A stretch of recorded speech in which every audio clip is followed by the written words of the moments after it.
Identifying a target user is important because it makes it very clear who you are building the product for. Oftentimes, a problem will best be solved in different ways for different types of users. Identifying a target user creates focus and lets you zoom in on solving the needs of that specific target user.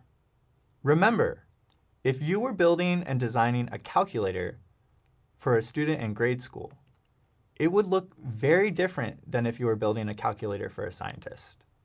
These users have very different needs and very different goals that your product would need to help them accomplish.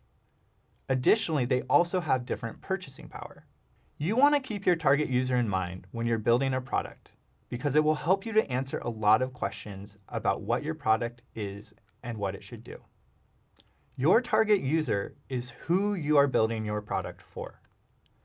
And in order to define your target user, you will want to identify users with shared characteristics who are likely interested in your product. To do this, you'll need to look at a variety of data, like market research.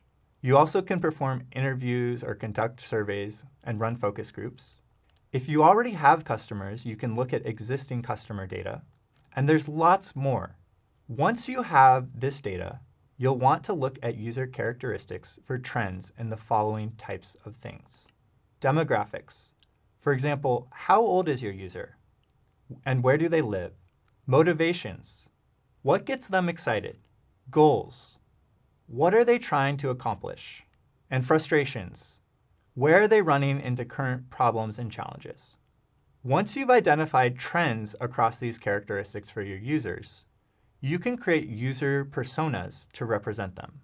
A user persona is a fictional person that you create who might use your product.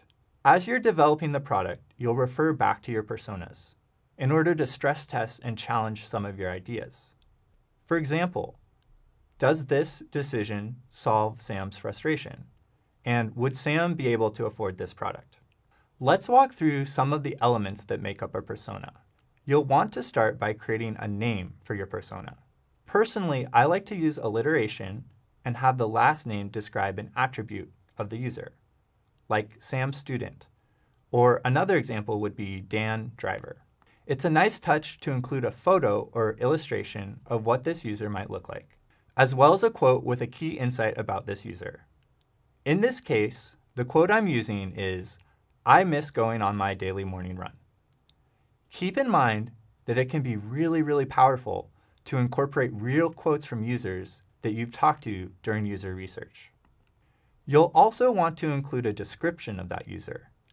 This will paint a little bit more of a story about who they are. It doesn't have to be super in-depth, but you'll want to keep the details focused on things that are relevant to your product. For example, Sam is just starting her first job out of school and lives with 2 other roommates. She loves being outside and is a big runner. But after adjusting to having a new schedule, she's found it challenging to make time to exercise on a regular basis. You'll also include frustrations or challenges that the user is facing.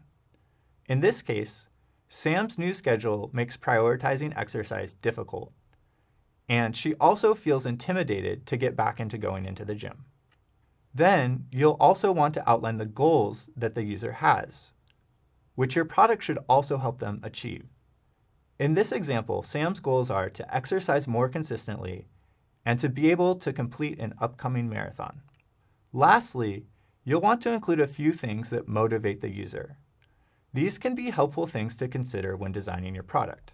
In Sam's case, she's motivated by being able to see her progress and improvement over time. And she's also motivated by being able to share progress with friends and family in order to get support from them.